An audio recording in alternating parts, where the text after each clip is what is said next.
Hey everyone, Sassy, and I'm so excited to be releasing my first video on YouTube. Well, at least my first video essay. And what a way to start off a video essay than to talk about Women's Month, but in particular, three women that I look up to.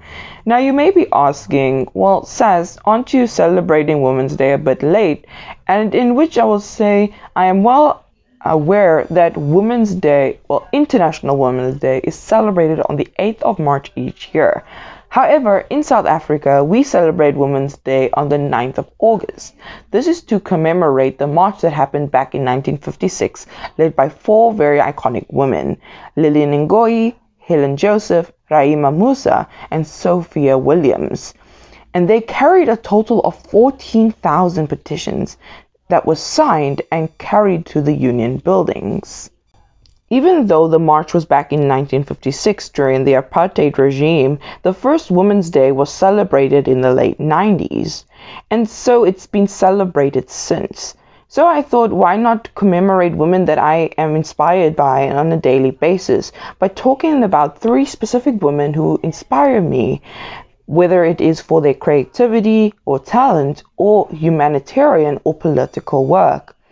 Who are women that you look up to? I would love to know down in the comments. But it's now time to get sassy. You got it. You want your roller coaster. Don't ask me about my freedom. Don't ask me about my wisdom. You want it. You need it, but why? Number 3, Fran Drescher.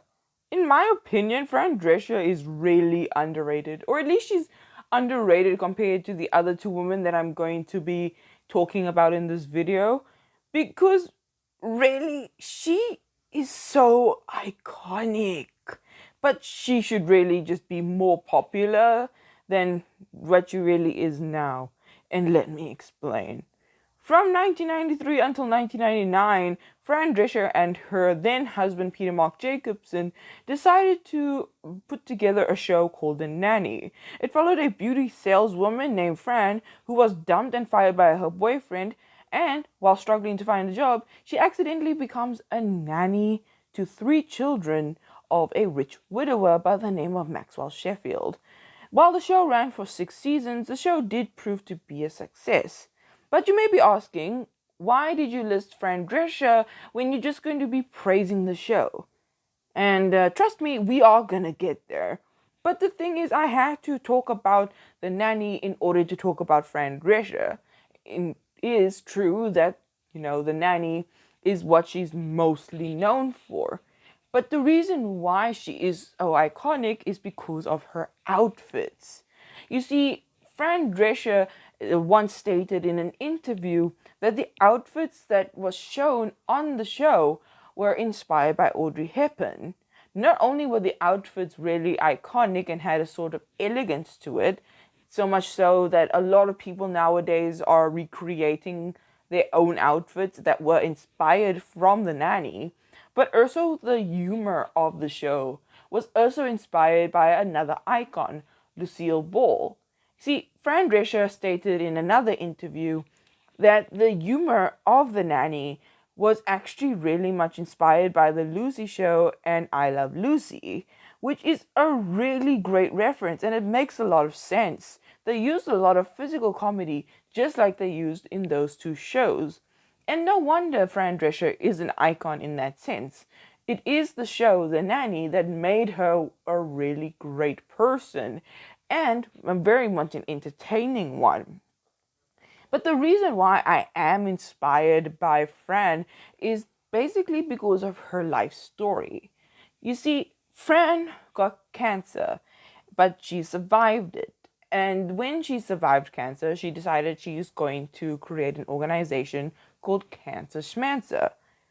And where you can go onto this website and you can see, like, how do you know you have cancer? Should I see a physician? And there's a how you can donate to the cause, which was something that I really found profound.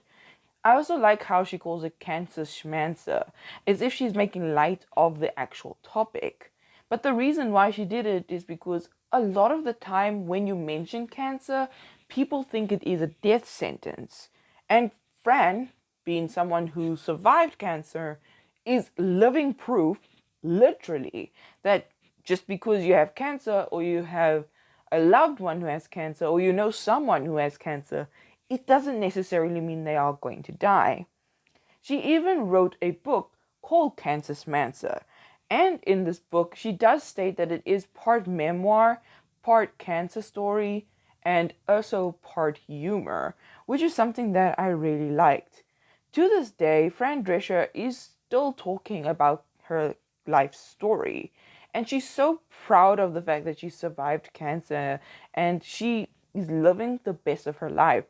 She's even working on a Broadway play with her ex-husband Peter Mark Jacobson. It is no wonder why Fran Drescher is an inspiration to me and to many. Whether you like her because of her fashion style on The Nanny or the fact that she survived cancer and lived to tell about it, it is really Fran who is the person that could really be an inspiration to many, and that I find really great. Number 2, Jane Fonda. Okay, so I'm going to try and be brief on this part of the video because honestly, if I don't limit myself, this video is going to be at least an hour long and I really want this to be a relatively short video. So yeah, I'm just going to try and give, not too much information about Jane Fonda, but rather just explain why I look up to her and obviously just provide a little context. But what you need to know about Jane Fonda is that she's an actress and an activist. She's the daughter of legendary actor Henry Fonda, and at the start of her career, she mainly did rom-coms, where she played the love interest to the lead. One actor that she worked a lot with was Robert Redford, and the two of them starred in a movie called Barefoot in the Park. It was a romantic comedy. However, in the early 70s, Jane became part of the anti-war movement and was even invited to tour in Vietnam in 1972. Since then, Fonda started fighting for minorities and organizations in the US, including the Black Panthers, the LGBT community, and even the side of the Native Americans. Soon after, Jane Fonda started making and starring films that basically just reflected on the reality of the times. Films such as China Syndrome, 9 to 5, and Coming Home, the latter of which actually got her an Academy Award, all reflected on the realities/difficulties of the time. Coming Home was a drama about a woman named Sally Hyde who falls in love with a veteran while her husband is fighting in the Vietnam War. The movie got critical and box office success and even became the 15th highest grossing film of 1978. When Jane was nominated for an Academy Award, she went up to the Academy and basically asked if the ceremony could have captions so that those who are deaf or hard of hearing will be able to participate and celebrate the evening. However, she was shut down. But don't worry, Jane Fonda does not take defeat very easily. So at the night of the Academy Awards in 1979, and to everyone's surprise, including Jane Fonda, she won the award. And she actually decided to do the speech, or part of her speech, in American Sign Language. It was one of the most iconic moments of the ceremony, and it's actually one of Jane Fonda's most iconic moments to date. One of the things that actually became controversial for Jane Fonda was the fact that she got arrested for possession of drugs, which is where we get an iconic image of Jane Fonda with her fist in the air. You can see part of the handcuff around her wrist. Of course, at the time, Jane didn't have any drugs on her. But what happened was that the FBI was trying to find a reason to arrest Jane Fonda. And what they actually found was vitamin pills. Of course, they couldn't prove that it was drugs because it obviously wasn't, and they had to let her go. There are so many other moments that Jane Fonda had lived out, and there's so many reasons why she is very much inspirational to many. I love how she didn't back down from her reasoning. She knows that the world is a very unstable, kind of, unbalanced place. And so she always tries to fight on the right side of history.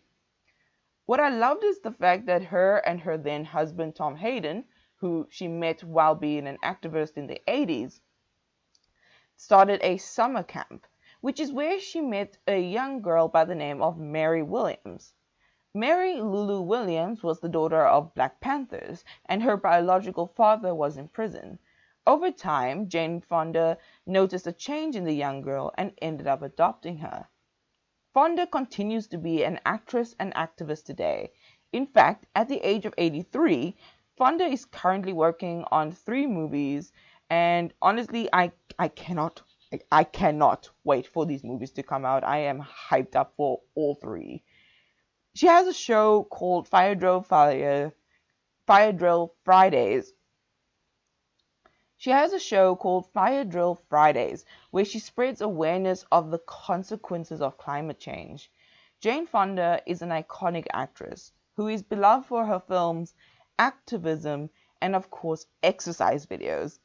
And I honestly look up to her for the fact that she was able to participate in films that reflected on reality.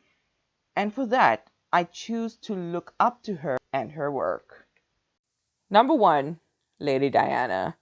So this is another person that I'm going to try and be brief on because I'm already going to talk about her like a lot of detail in my British royal family video. But Lady Diana is an icon and I did want to acknowledge her in this part of the video. I was aware of who Diana was when I was in primary school. However, I did not know much about her until I was about 17 years old when I started to watch the documentary Diana in Her Own Words. From that age, I looked up to her and started to see her as an icon for the humanitarian work that she did at the time. You see, Lady Diana Spencer got married to Prince Charles in 1981, and from then she started to do charity work. At one moment, she really did shock people when she walked into an AIDS ward and started hugging patients and interacting with them. At the time, AIDS was an illness that a lot of people were worried about. And admittedly, the amount of knowledge that people had then about the illness was not as much as we know today. So to see someone, especially like Lady Diana, walk into the AIDS wards without gloves and be so personal with these AIDS patients and even hug them was a real shocker at the time. She even made a speech about it and said that it is really important that we give them hugs and that you don't have to worry about getting AIDS through hugging someone who does. Because, they do need hugs, they do need that intimacy. Another moment that really shocked people was when Lady Diana went to Angola in 1997. In January of that year, she went to Angola and she went to the country to visit those who had been victims of the explosives, as well as to speak to the British Red Cross. While there, she decided to walk through one of the fields that had active mines in them. It was a massive risk at the time, and she could have died back then. However, she did it, and it was a moment that shocked the world. She even met up with some of the survivors, and the way that she interacted with them was on a personal level. It is no wonder many, like myself, tend to look up to Diana because the way that she was interacting with them was on such a personal level. It was kind of like she was their friend. There's even a picture that is up online of a little girl who got her legs, well, one of her legs, off because of a accident, and she's sitting on top of Diana's lap. She had a sense of warmth and she hugged the children, and you can really tell that Diana wanted to talk to the survivors, to connect with them, and to really help them.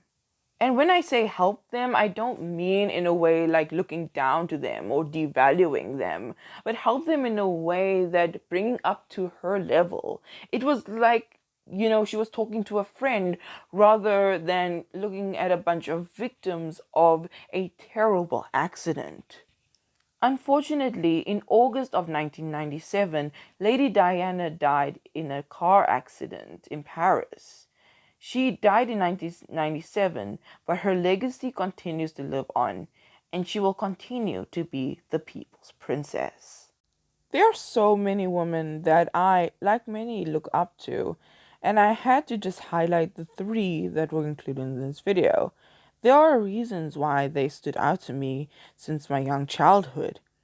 Whether it was because of their creativity, humanitarian work, or activism, these women, like many, continue to inspire people like me today.